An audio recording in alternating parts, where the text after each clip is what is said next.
여기서 배우는 건 비열이 뭔지 배울 거고, 그 다음에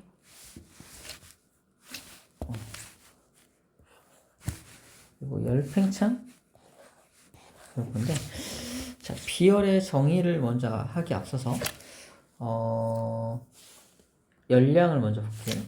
쉽게 말하면은 여기 좀 뜨거운 물체하고 차가운 물체가 이렇게 딱 맞닿아 있으면 뜨거운 물체가 열이 많지. 열이 많고 차가운 물체는 열이 적습니다. 그지? 질량이 둘이 같다라는 전제하에 A라는 물체와 B라는 물체 중에 열이 더 많은 건 A가 더 많죠? 그래서 A가 온도도 더 높아요. A는 열이 많고 온도도 더 높습니다. 온도. 그래서 A의 온도를 100도씨라고 가정해보면 B는 4개의 열이 있으니까 한 40도씨라고 가정해볼게. 그러면 온도가 높은 쪽에서 온도가 낮은 쪽으로 뭐가 이동하냐면 열이 이동합니다. 여기 열이 있죠? 열이 하나 이렇게 이동을 하면은 여기는 90도로 바뀌는 거고 얘는 50도로 올라가겠지? 그래서 하나하나 움직이면은 얘가 하나 더 움직이면 80도, 하나 더 움직이면 70도. 그래서 얘가 총 3개의 열이 이동을 해서, 3개의 열이 이동을 해가지고, 왼쪽도 70도씨가 되고, 오른쪽도 70도씨가 되면 더 이상 열은 이동하지 않게 됩니다. 열은 항상 온도가 높은 쪽에서 온도가 낮은 쪽으로 이동하기 때문에 온도가 같아지게 되면 더 이상 열은 이동할 수가 없는 거야. 이때를 무슨 상태라고 하냐면, 열 평형 상태라고 불러줍니다. 열 평형 상태. 열이 평형이다. 불러줘. 자, 그리고 또 하나 정의하는 게 뭐냐면, 이렇게 이동한 열이 하나, 둘, 세 개잖아. 3개. 이동한 열, 이렇게 이동한 열을 모아가지고, 이동한 열의 양을 열량이라 그래. 이동한 열의 양을 열량이라고 합니다. 관계식이 나오는데, A가 잃어버린 열량이 몇 개야? 3개죠? B가 얻은 열량도 3개죠? A가 3개를 잃어버렸으니까 B도 3개를 얻은 걸 거 아니야? 제가 관계식을 세우면 그래서 A가 잃은 열의 양, 열량은 뭐와 같다? B가 얻은 열의 양과 같다라고 하는 관계식이 나오게 됩니다. 이걸 가지고 앞으로 굉장히 많은 문제들을 풀어나갈 거야. 너무 당연한 관계식인데 이걸 가지고 굉장히 많은 문제가 풀린다는 거. 자, 또 한 가지. A는 100도에서 70도로 떨어졌잖아. 그지? 그러면 온도 변화가 얼마야? 30도의 온도 변화인 거지. B도 40에서 70도로 올라갔으니까 온도 변화는 30도인 거야. 온도 변화가 지금 둘이 30도라는 걸 델타 T라고 하는데 온도의 변화를 30도씨라고 쓸 수 있습니다. 델타 T는 뭐냐면 T가 템퍼레이처, 온도란 뜻이고 이 델타 삼각형이 뜻하는 건 변화량이라는 뜻이야. 변화량. 그래서 온도의 변화량이 얼마냐? 그러면 30도씨입니다. 라고 말해 줄 수가 있는 거지. 그래서 열량이 뭐냐? 그러면 열량이란 이동한 열의 양이죠. 그래서 이동하는 열의 양을 열량이라고 정의를 하고요. 단위는 칼로리를 쓰거나 킬로칼로리라는 단위를 쓰게 됩니다. 음식을 먹으면 몇 칼로리 말하잖아. 그 음식을 먹었을 때 그 음식으로부터 나오는 열의 양을 이제 몇 칼로리 이렇게 말을 했던 거지. 그래서 1kcal가 뭐냐면, 자, 물 1kg을 준비를 해. 상상해야 돼. 물 1kg을 1도 높이는데 필요한 열량이 1kcal야. 1kcal라고 하고요. 킬로칼로리는 당연히 1000칼로리라고 할 수 있겠지. 키로가 1000이니까. 1000칼로리가 1kcal다라고 정리할 수가 있습니다. 자, 가열을 한번 해볼게. 가, 나, 다 가열하는데, 가는 불꽃이 하나고, 나는 불꽃이 2개고, 다도 불꽃이 2개지. 그래서, 1kcal의 열량을 가하고 있는 거고, 얘는 2개니까 2kcal의 열량을 가하는 중이고, 얘도 2kcal 열량을 가하는 중이지. 근데 물이 얘가 봐. 자, A 가하고 나만 먼저 비교를 한다면은, 가, 나는 다른 열량을 가하고 있는데, 물의 질량은 같지. 자, 누가 온도가 많이 변할까? 가야 나야. 나가 더 온도가 많이 변하겠지? 그지? 왜냐면 질량은 똑같은데 불꽃이 세니까 열량을 더 많이 가니까 온도가 더 많이 올라갈 거 아니야? 온도 변화는 나가 더 더 높을 것이다 라는 걸 알 수가 있고요. 열량을 갖게 해보자. 나다. 열량이 둘이 똑같아. 근데 얘는 질량이 많고 질량이 적죠. 누가 더 온도가 많이 올라간다? 질량이 적은 놈이 온도가 더 많이 올라간다는 겁니다. 그래서 일단은 질량이 크면 클수록 온도 변화가 적으니까 질량과 온도 변화는 반비례 관계라는 것을 알 수가 있어요. 그리고 아까 가하고 나를 비교하는 실험에서는 같은 질량일 때는 열량이 높을수록 더 온도 변화가 크지? 그래서 열량과 온도 변화는 서로 뭐하다? 비례한다. 열량이 클수록 온도 변화는 크다라고 할 수가 있겠네요. 그렇죠? 자, 그 다음 이것도 볼 수 있는데 봐봐. 세 번째인데 가하고 다를 비교하면 둘이 질량이 다르지. 근데 온도 변화가 똑같지. 온도 변화가 똑같아. 그럼 누가 더 많은 열량을 넣어줘야 돼? 여기다 더 많은 열량을 넣어줘야겠지. 그래서 질량이 큰 녀석이 열량도 많이 들어가 라는 뜻이야. 열량과 질량은 서로 비례 관계에 있습니다. 이런 관계식을 갖고 있다는 거고, 이걸 한꺼번에 정리한 게 쌤이 이제 암기법 알려줄 텐데, Q는 CM 델타 T라는 공식이 있어. 미리 좀 알아두면 좋을 것 같은데, 여기 나옵니다. Q는 CMT라는 공식 보이죠? 이 공식을 소개하는 거야. 자, 이게 Q가 의미하는 게 뭐냐면 방금 우리가 배웠던 열량. 이 열량을 Q라고 표현을 하고요. 이때 C는 비열을 말해. 비열. M은 질량을 말하고요. 델타 T는 온도의 변화량을 의미합니다. 온도의 변화량을 의미를 해요. 온도 변화량. 셋을 다 곱한 게 열량과 같다는 거야. 질량은 뭔지 알죠? 물질의 양을 말하고 온도 변화도 이제 어떻게 구하는지 알았고요. 이제 비열이 뭔지 알아야 제대로 된 열량을 구할 수가 있겠지. 그래서 이제 비열에 대한 정의를 여기서 소개하고 있는 거예요. 자, 봐봐. 비열이 뭐냐? 어떤 물질 1kg을 준비를 해. 예를 들어서 물을 준비해보자. 물 1kg. 그 어떤 물질 1kg의 온도를 1도를 높이고 싶어. 열을 넣어줘야 돼? 빼줘야 돼? 온도를 높이려면 열을 넣어줘야죠. 열을 넣어줘야 됩니다. 그때 필요한 열의 양이 만약에 1이다.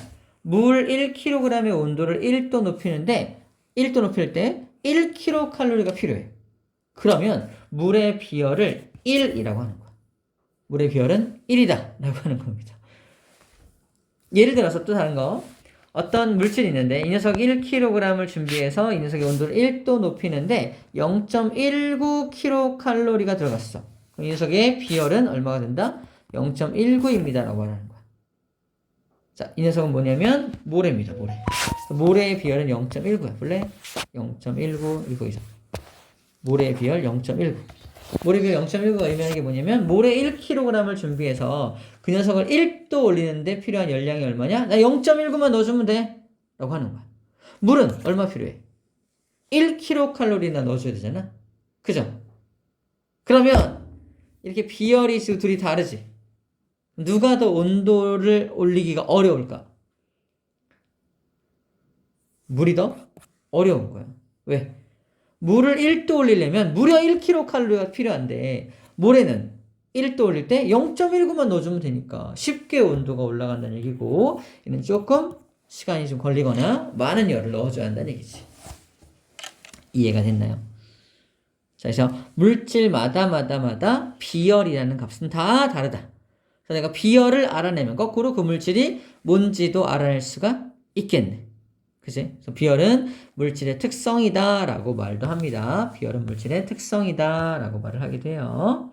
자, 여기 나옵니다. 비열은 물질마다 다르기 때문에 물질을 구별하는 특성이 된다 라고 말하고 있습니다. 그 다음에 비열이 큰 녀석은 뭐하다? 온도가 잘 변하지 않는다. 비열이 크면 클수록 그 녀석의 온도를 1도 올릴 때 더 많은 열을 넣어줘야 되니까 온도가 쉽게 잘 변하지가 않게 됩니다. 찾아봐. 문제. 이 중에서 가장 비열 큰 게 누군가요? 물. 정답. 물. 그래서 물의 온도가 가장 잘 안 변해. 물의 온도가 가장 잘 안 변합니다. 우리 몸도 뭐로 되어 있는 줄 알아? 물이 많지. 그래서 우리 몸도 쉽게 온도가 변하지는 않습니다.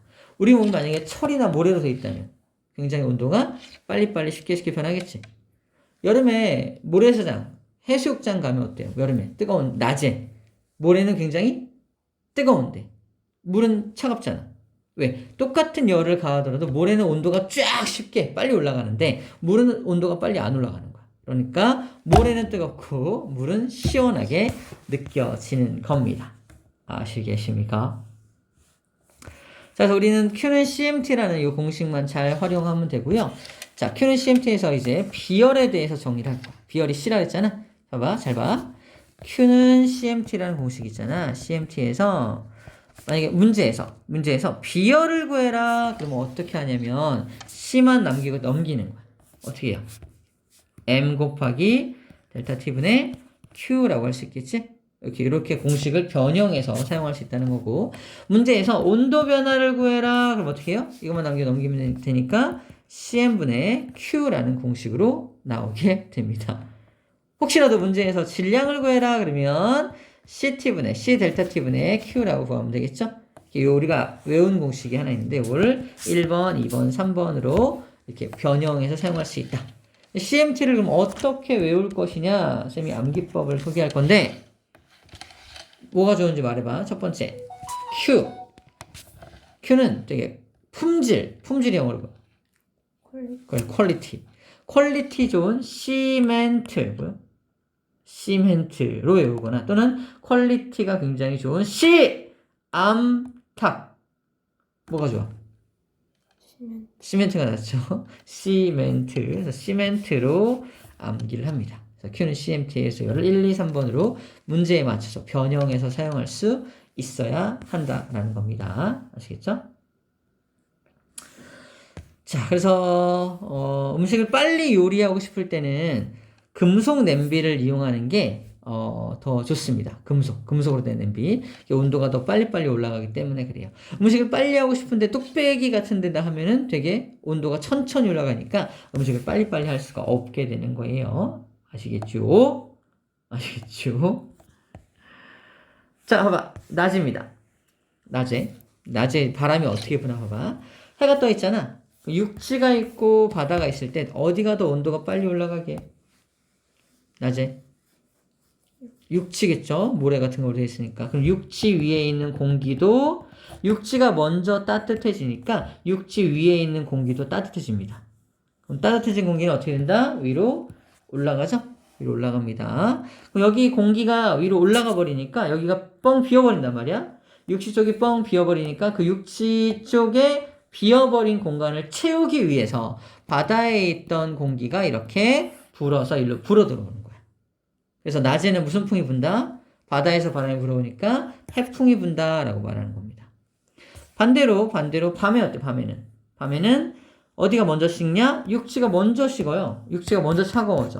상대적으로 어디가 따뜻한 거냐면 바다가 따뜻하거든. 그럼 바다 위에 공기가 이렇게 올라가게 돼서 여기가 뻥 비어버리니까 거기를 채우기 위해서 바람이 이번에는 이렇게 바람이 불어 들어가겠지. 그래서 밤에는 무슨 풍이 분다? 육지에서 바람이 부니까 육풍이 분다라고 말을 하는 겁니다. 됐나요? 낮에는 해풍이 불고 밤에는 육풍이 부는 것도 무슨 차이 때문이다? 뭔 차이 때문이다? 육지와 바다의 비열 차이 때문이다 라고 말하는 거예요. 아시겠죠? 비열 차이 때문에 육풍과 해풍이 불 수 있다라는 겁니다. 자, 이 비열 때문에 나타나는 현상들 좀 볼게요. 우리 몸 속에도 물이 있어서 쉽게 온도가 안 변한다 그랬죠? 이것도 비열을 이용하는 예가 되고요. 그 다음에 낮에는 모래가 뜨겁고 밤에는 모래가 바닷물보다 더 차가운 상대적으로 따뜻한 바닷물이 좀 따뜻한 게 바로 이 비열 차이 때문인 거고, 그 다음에 해안 지역은 바닷가를 말하거든. 바닷가 지역에서는 바닷가 지역은 일교차가 작다. 바닷가는 이 바람이 어떤 이런 비열 차이 때문에 일교차가 작다는 거고요. 방금 배웠던 게 해안 지역에 부는 바람이 낮에는 해풍이 불고 밤에는 육풍이 분다라는 말까지 했던 겁니다. 아시겠지요? 오케이, 물리량도 다 했었고요. 자, 이제 열량이 뭔지 비열이 뭔지까지 봤으니까 뭐 읽지 않아도 될 것 같아. 물질만 달라는 거고. 오른쪽에 문제 풀어보자. 책에는 시암탉이라고 나와 있어요. 책에는 시암타이라고 나와 있습니다.